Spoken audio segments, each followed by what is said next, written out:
Selamat pagi, teman-teman semuanya dan juga Bapak Tutor. Perkenalkan nama saya Nifada Istiqa Dikarini dengan NIM 25333514 dari Prodi Sistem Informasi di UPBJJ Denpasar. Jadi pada video kali ini saya akan membuat tugas 3 dari praktikum atau kuliah struktur data, di mana tugas 3 tersebut yakni membuat program pencarian menggunakan algoritma DFS atau Deep First Search dalam bahasa Java. Di sini perintahnya adalah menggunakan graf dengan 7 node yang mewakili A1, A2, A3, A4, A5 hingga A7 dan tentukan sendiri nilai hubungan antar node tersebut. Yang kedua, melakukan pencarian angka N pada graf dengan DFS dan menjelaskan tahap demi tahap proses pencarian dan gambarkan dengan rinci prosesnya seperti itu.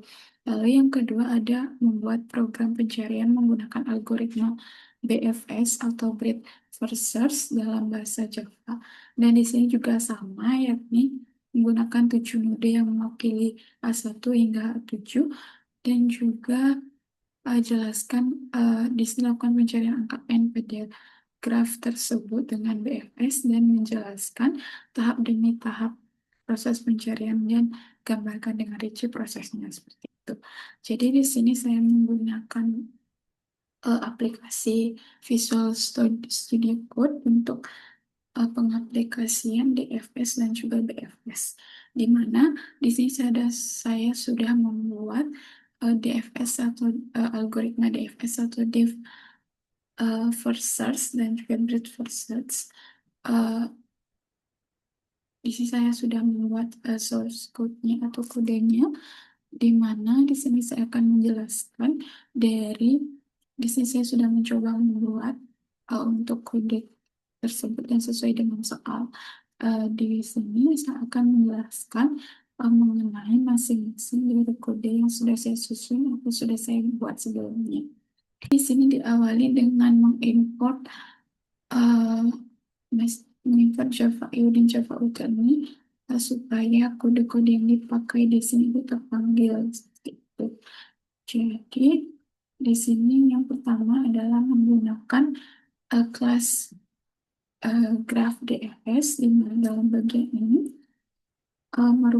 di mana V ini merupakan jumlah node, di mana V ini merupakan jumlah node dalam hal ini yakni 7, di mana add ini merupakan add ADC ini merupakan array dari linked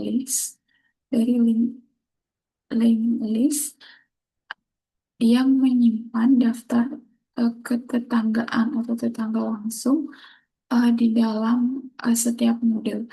Jadi diawali dengan bagian kelas graph DFS ini, di mana V ini merupakan jumlah node, yakni dalam soal ini adalah 7.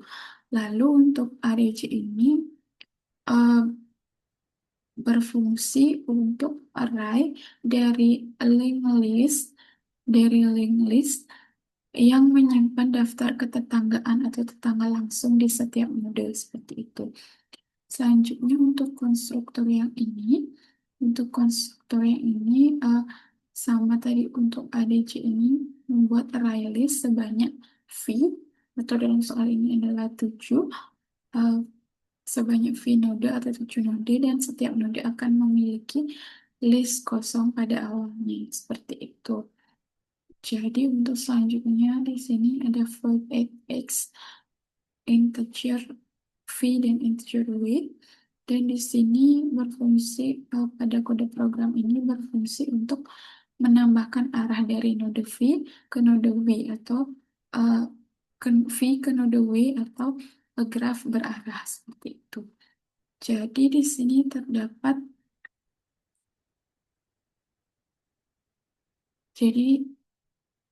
pada selanjutnya terdapat fungsi DFS yang utama, di mana fungsi DFS yang utama itu yakni terdapat pada bagian ini. Jadi untuk bagian ini itu berfungsi untuk membuat array visit untuk menandai node yang sudah dikunjungi dan juga memanggil fungsi rekursif yakni yang ini rekursif.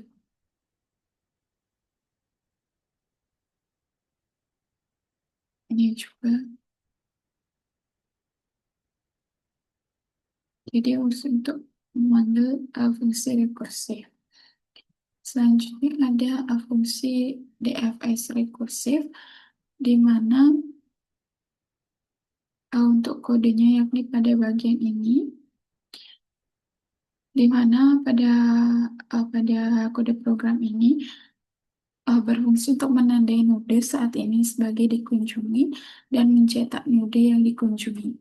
Jika node saat ini adalah target selesai, saat ini adalah target hingga selesai apabila belum melanjutkan menelusuri tetangga dengan rekursif juga seperti itu. Dan juga selanjutnya terdapat fungsi min pada DFS ini, di mana pada DFS ini eh, fungsi min ini akan membangun graf 7 node dan melakukan DFS dari node 0 untuk mencari node 6. Jadi di sini untuk A1 sampai A7 itu saya pakai untuk angkanya di 0, 1, 2, 3, 4, 5 hingga 6 seperti itu. Jadi untuk hal ini DFS ini dari node 0 untuk mencari node yang ke A7 atau 6 seperti itu. Jadi seperti itu untuk penjelasan dari DFS yang saya buat sebelumnya. Jadi coba saya running terlebih dahulu. Di sini menampilkan DFS search for node no to find none seperti itu. Jadi di sini dijelaskan visit node 0, 1, 3 berarti node yang keempat atau A4, 5 berarti yang ke-6 dan 7 ini berarti A7 seperti itu. Jadi untuk dari 0 ke 6 ini uh, untuk nodenya itu mengunjungi atau visit ke 1, 2, 3, 4 hingga menemukan target A7 yakni 6 seperti itu.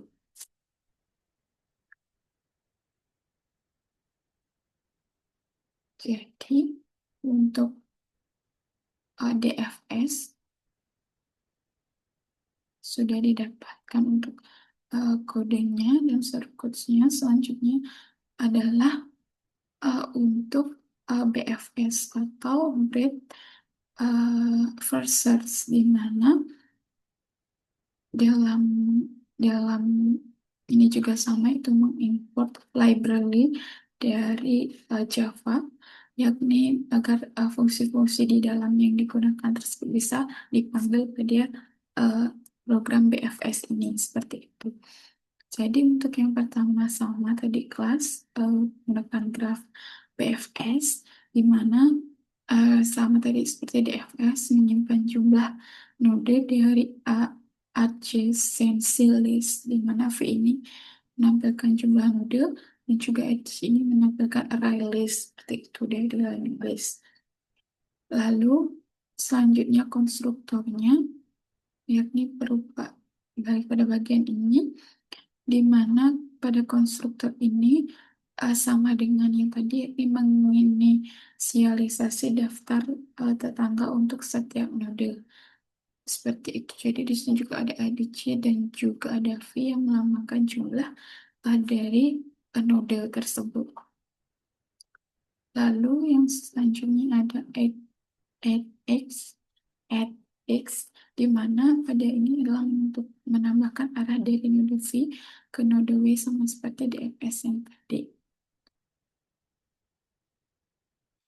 Jadi berikutnya adalah fungsi untuk fungsi WFS, di mana di sini adalah untuk menginisialisasi array visit untuk mencatat node yang sudah dikunjungi seperti itu. Jadi di sini untuk membuat antrian atau queue untuk traversal lewat order BFS yang kodenya akan ada pada bagian yang ini. Pada bagian ini di sini uh, pada kode program ini mengunjungi node pertama di antrian dan menandai sebagai dikunjungi serta mencetak uh, visited node yang dikunjungi seperti itu. Jadi jika itu target maka program akan selesai, tidak lanjut lagi dan uh, jika tidak maka masukkan semua tetangganya yang belum dikunjungi ke dalam antrian. Tuh. Jadi selanjutnya adalah main function atau fungsi utamanya, di mana fungsi utama ini merupakan bagian terakhir dari uh, BFS, di mana di sini membangun graf dan juga menjalankan BFS atau breadth first search seperti itu, algoritma breadth first search. Lalu untuk hasilnya di sini coba kita running dulu. Untuk hasilnya seperti ini. Jadi uh, untuk BFS response model node to find six di sini artinya semua node dikunjungi. Jadi mulai dari A1 hingga A yang ketujuh, di mana A1 ini dilambangkan dengan angka murni 0 dan A7 ini dilambangkan dengan angka murni 6 seperti itu. Jadi berikut ini uh, sudah terlihat output dari algoritma BFS seperti itu. Jadi dari kedua algoritma ini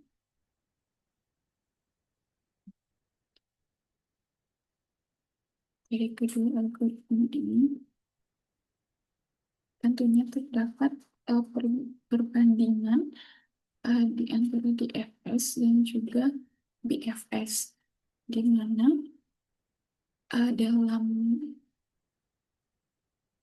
dalam hal strategi uh, DFS ini menjelajah sedalam mungkin, sedangkan BFS ini menjelajah selebar mungkin dulu, selebar mungkin terlebih dahulu seperti itu. Sedangkan untuk dalam hal uh, kecocokan, di mana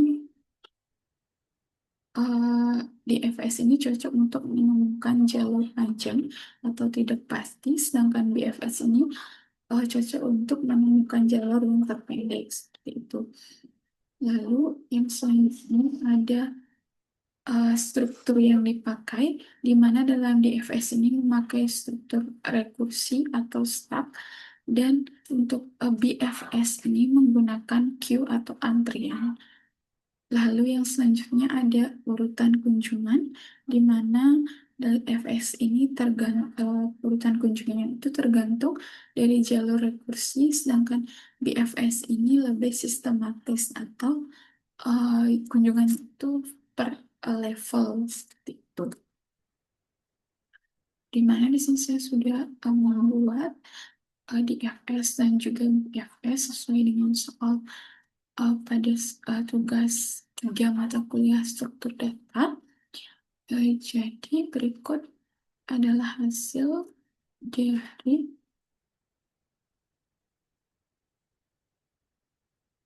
DFS. Dan ini adalah hasil dari DFS.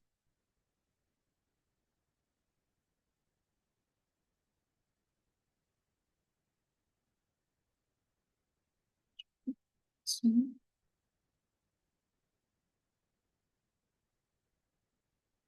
ini sudah bukan target 6 tadi itu adalah maka setiap level itu akan dikunjungi, sedangkan untuk di FS itu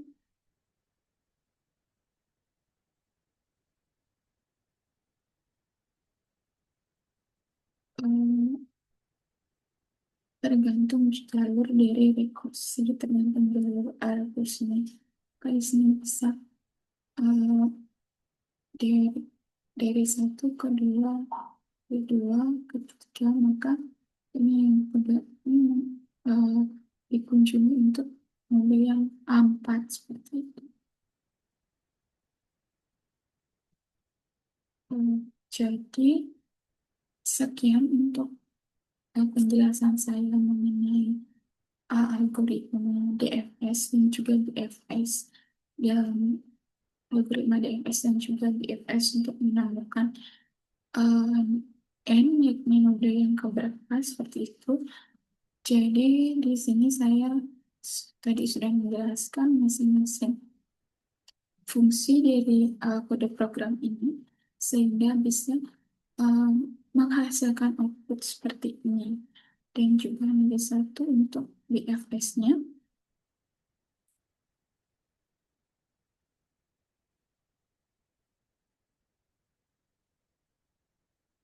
Ini seperti ini. Ini targetnya itu node yang terakhir atau A7 sehingga ini adalah visit node yang terakhir atau target sehingga sistem ini selesai dan menampilkan target 6 form seperti itu. Jadi sekian penjelasan saya mengenai DFS dan juga IFS ini, di mana nanti untuk penjelasan lebih lengkapnya dari masing-masing kode ini akan saya cantumkan di dalam laporan. Lalu untuk kesalahan, mungkin di sini saya masih banyak kekurangan dan juga kesalahan dalam penyampaian kata ataupun hal yang lainnya. Saya mohon maaf untuk Bapak Tutor, mohon koreksinya jika terdapat kesalahan. Jadi untuk akhir kata saya ucapkan terima kasih.